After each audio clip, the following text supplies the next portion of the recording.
యాదాద్రి భువనగిరి జిల్లాలో కాషాయపు జెండా ఎగరవే లక్ష్యంగా ప్రతి అభ్యర్థులు తిరుగుతున్నారు. నిజంగా కేంద్ర ప్రభుత్వ ప్రవేశపెట్టినటువంటి ప్రతి పథకాన్ని వివరిస్తున్నారు.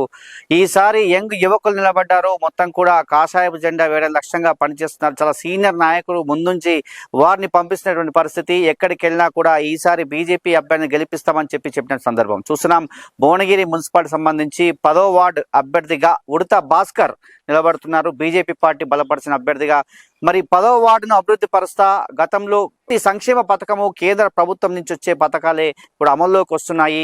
గతంలో 10 సంవత్సరాలు బీఆర్ఎస్ పాలన, ఇప్పుడున్నటువంటి 2 సంవత్సరాల్లో కాంగ్రెస్ పాలనలో ఎలాంటి అభివృద్ధి జరగలేదు. మొత్తం కూడా శూన్యమైనటువంటి పరిస్థితి. మరి బీజేపీ ఖచ్చితంగా కేంద్రంలో అధికారంలో ఉంది. మాలాంటి వార్డు మేము కౌన్సిలర్ని గెలిపించినట్లయితే ఖచ్చితంగా ప్రతి పేదవాడికి సేవ చేస్తాన ఉద్దేశంతో ఉడత భాస్కర్ గారు ఉన్నారు. ఉడత భాస్కర్, చెప్పండి, ప్రధానంగా ఈ వార్డుకు మీరు బీజేపీ పార్టీ బలపరిచిన అభ్యర్థిగా ఉంటున్నారు. ఎలా అనిపిస్తుంది? ఓటర్లు ఏమని అడుగుతున్నారు? ప్రతి సంక్షేమ పథకం కూడా కేంద్ర భాగస్వామ్యంతోనే ఉంటుంది. మీరు ఓటర్లు ఏమని అడుగుతున్నారు? నమస్కారం అండి.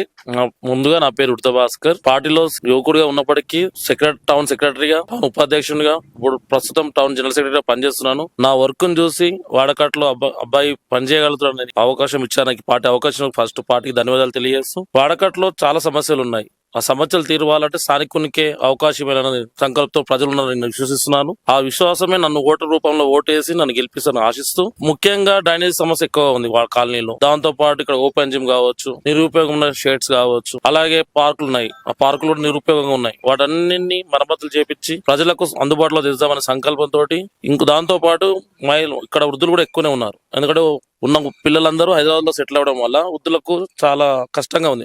పింఛన్ తెచ్చుకోవడం కావచ్చు, హాస్పిటల్కి వెళ్ళడం కావచ్చు, ఇంకేదైనా మార్కెట్కి వెళ్ళడం కావచ్చు.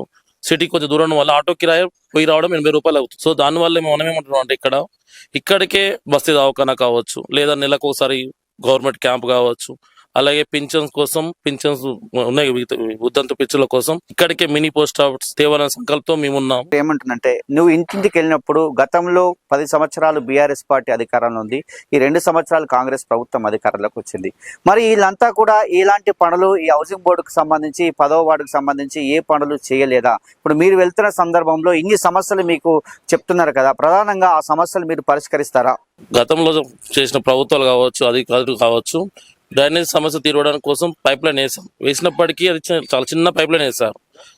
మినిమం దాన్ని 1000 mm సిమెంట్ పైపులు వేస్తేనే దానికి పరిమిత శాశ్వతంగా ఉంటుంది. సో మీరు ఇప్పుడు వేసిన పైప్ లైన్ అనేది శాశ్వత పరిష్కారం కాదు, కావున దాన్ని మార్చాలి. దాంతో పాటు ఏం చేశారు, సిమెంట్ పైప్ లైన్ కోసం, అండర్ డ్రైనేజ్ కోసం మొత్తం సీసీ రోడ్స్ అన్ని డ్యామేజ్ చేస్తాం. సో రోడ్స్ అన్ని మళ్ళీ వేయాల్సిందే. సో ఖర్చు ఎక్కువగా ఉంది. దాన్ని మేము ఖచ్చితంగా పూర్తి చేయాలని సంకల్పించుకున్నాం. రోడ్లు పింఛన్కి వచ్చేసి మేము చెప్పాము కదా, ఇక్కడ లేదు. వాళ్ళైతే ఇంకొకరికి అలాంటి చొరవ తీసుకోలేదు. ఏదో తాత్కాలికంగా చేయడం తప్ప ఇంతవరకు అయితే ఎలాంటి వెసులుబాటు కల్పించలేదు.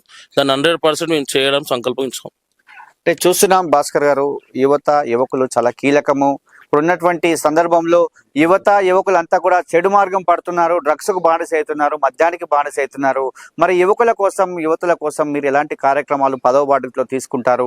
ఎందుకంటే బీజేపీ అంటేనే యువతరము, యువశక్తి అని చెప్పొచ్చు. మరి దీనికి సంబంధించి యువతుల కోసం మీరు ఎలాంటి కార్యక్రమాలు తీసుకోబోతున్నారు?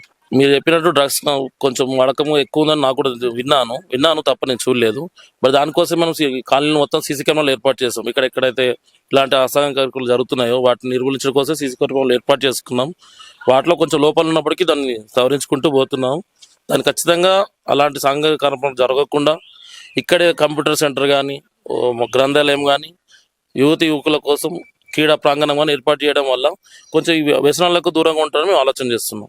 చూస్తున్నాం, చాలా సీనియర్ నాయకుడు, మాజీ కౌన్సిలర్. ఈసారి దగ్గరుండి యువకులను గెలిపించుకోవాలి. బీజేపీ కాషాయపు జెండా ఎగరవేయడమే లక్ష్యంగా పనిచేస్తున్నారు జగన్మోహన్ రెడ్డి గారు. ఎందుకంటే బీజేపీలో ఉన్నటువంటి ప్రతి అభ్యర్థిని గెలిపించినట్లయితే తూచా తప్పకుండా ప్రతి పనిని పూర్తి చేస్తారు. కాబట్టి 10వ వార్డుకు సంబంధించి ఉడత భాస్కర్ను గెలిపించడమే లక్ష్యంగా నిన్న మొన్న ప్రచారం చేసినటువంటి పరిస్థితి. జగన్మోహన్ రెడ్డి గారు, చెప్పండి, ప్రధానంగా ఎక్కడ చూసినా కూడా గతంలో లేనటువంటి అనూహ్య స్పందన వచ్చింది. బీజేపీ అభ్యర్థులు గెలిపించుకోవాలనే తపన కలుగుతుంది. ప్రతి పేదవాడు కూడా ఈసారి బీజేపీ ఓటేస్తామంటారు. నిజంగా ఇంత స్పందన రావడం మీకు ఎలా అనిపిస్తుంది? భారతీయ జనతా పార్టీ కేంద్ర ప్రభుత్వం వచ్చిన ఈ 11 సంవత్సరాలలో మేము చేసినటువంటి అభివృద్ధి కార్యక్రమాలు నిజంగా మేము చెప్తే చాటాదంత పెద్దగా ఉంటది. నిజానికి బడుగు బలహీన వర్గాలకు దగ్గరగా బియ్యం ఇవ్వడం కానీ పూర్తిగా మావే. ఈ యొక్క హౌసింగ్ బోర్డ్ కాలనీ కాదు, భువనగిరి పట్టణంలో ఉన్నటువంటి పూర్తిగా కూడా 14వ ఆర్థిక నిధులు, 15th ఫైనాన్స్ నిధులు, ఇప్పుడు ఈ మార్చిలో 16th ఫైనాన్స్ నిధులు కూడా రాబోతున్నాయి. అన్నిటిని సీసీ రోడ్లుగా నిర్మాణం చేశారు. ఆ వచ్చిన సీసీ రోడ్లను కూడా కొంత డ్యామేజ్ అయ్యి యూజీడీ పైప్ లైన్ తమ్ముడు చెప్పినట్టు చిన్న లైన్ వేయడం జరిగింది. ఇప్పుడు మీరు అడిగిన క్వశ్చన్కు పేద బడుగు బలహీన వర్గాలకు ఆశాజ్యోతి అంటే నరేంద్ర మోడీ గారు ప్రవేశపెట్టిన పథకాల ద్వారానే పేదలందరికీ కూడా న్యాయంగా బతురు.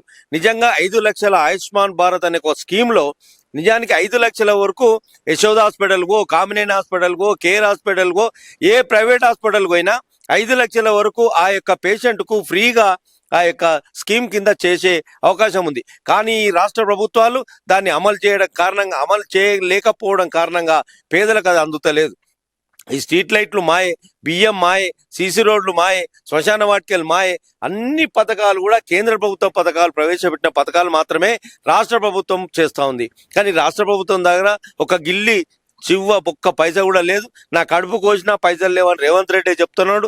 కాబట్టి 2 సంవత్సరాలు మీరు అడిగినట్టు 2 సంవత్సరాలలో ఒక్క పింఛన్ ఒక్క ఆడామకి, ఇప్పుడు మీరు వాడకట్ల మొత్తం తిరగండి, వాటిలో ఒక్క ఆడామకు కూడా కొత్త పింఛన్ ఇచ్చిన లేదు.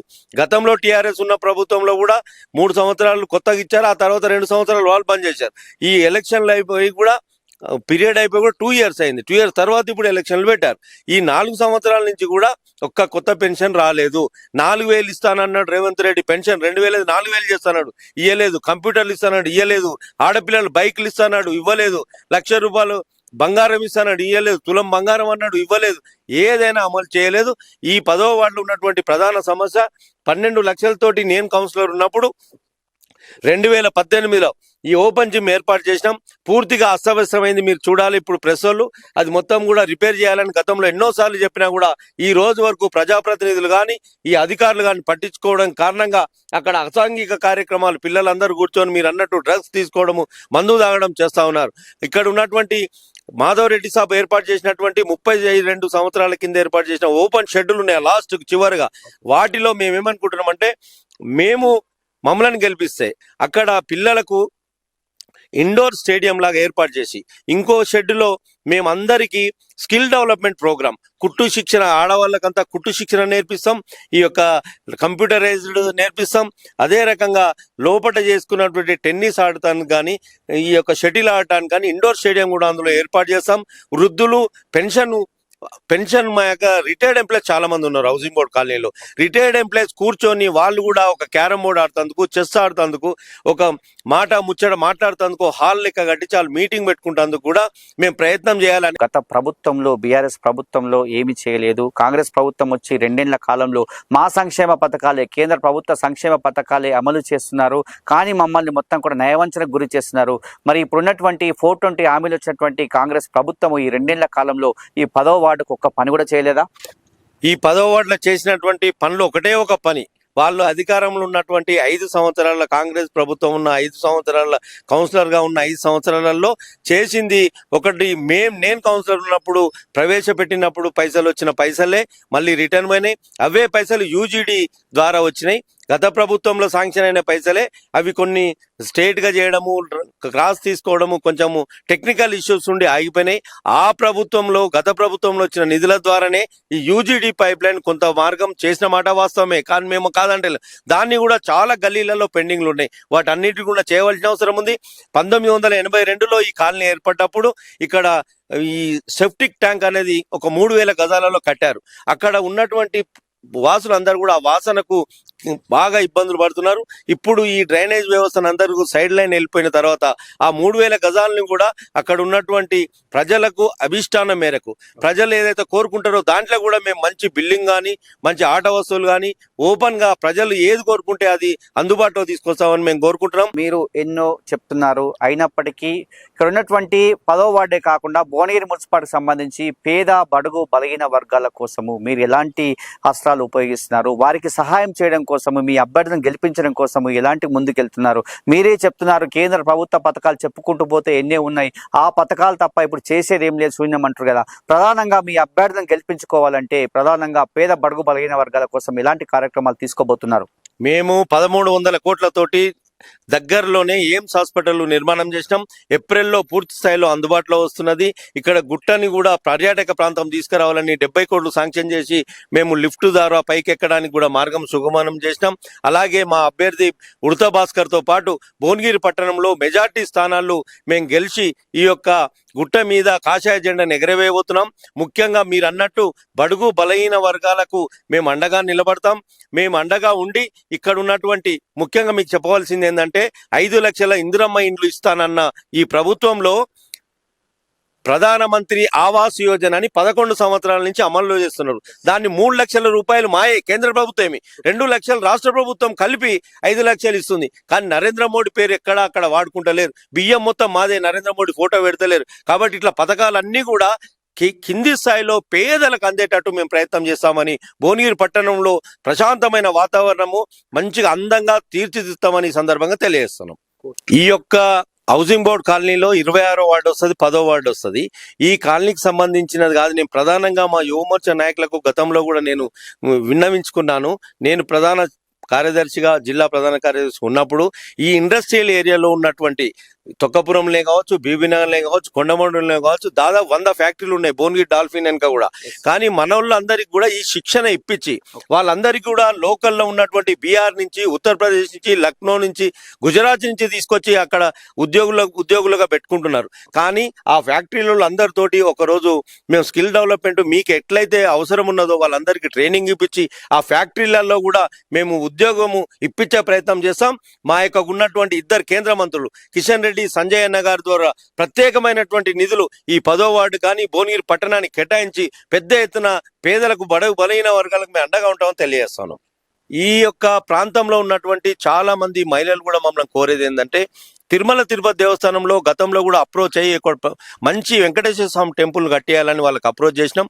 వాళ్ళు ఆ టెంపుల్ను కడుతందుకు కూడా వాళ్ళు మాకు అనుమతులు ఇచ్చారు. కానీ యాదగిరిగుట్ట దేవస్థానానికి ఆ యొక్క బాధ్యతలు అప్పచెప్పారు. దాన్ని కూడా పూర్తి నిర్మాణంలో తమ్ముని గెలిపిస్తే మేము గుడి నిర్మాణంలో ముందు ఉండి మేము నిర్మాణం చేస్తామని తెలియజేస్తా ఉన్నాం. అలాగే ఈ యొక్క వార్డులో పేద బడుగు బలహీన వర్గాలు చెందిన వ్యక్తులు బీసీలకే రిజర్వేషన్ అయినప్పటికీ ఒక ధనవంతునికి, ఒక బీద వ్యక్తికి పోరాటం జరుగుతుంది. ఒక కౌరవులకు, ఒక పాండవులకు యుద్ధం జరుగుతుంది. ఒక విద్యావంతునికి, ఒక పోగులకు యుద్ధం జరుగుతుంది.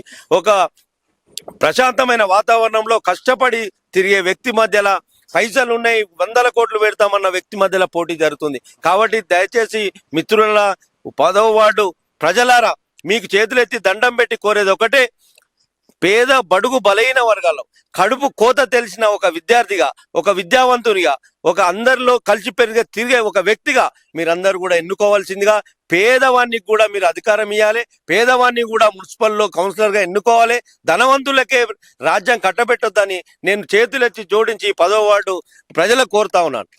10వ వార్డు ఓటర్ మహాశయులకు విజ్ఞప్తి ఏమనగా, సీరియల్ నెంబర్ 1 కమలం పువ్వు గుర్తుపై మీ అమూల్యమైన ఓటు వేసి నన్ను గెలిపించాలని కోరుతూ, నేను సామాన్య కార్యకర్తగా నుండి ఇప్పుడు టికెట్ తెచ్చుకునే సామాన్య కార్యకర్తను కావున మీరందరూ ఆలోచన చేసి నన్ను ఓటు వేసి గెలిపించవలసిందిగా మనవి. ఉడత భాస్కర్ సామాన్యమైనటువంటి వ్యక్తి, కష్టపడే గుణమున్నటువంటి వ్యక్తి, చాలా సీనియర్ నాయకుల సపోర్ట్ తీసుకుంటూ ఈ 10వ వార్డును అభివృద్ధి పరుస్తానని చెప్పి వస్తున్నారు.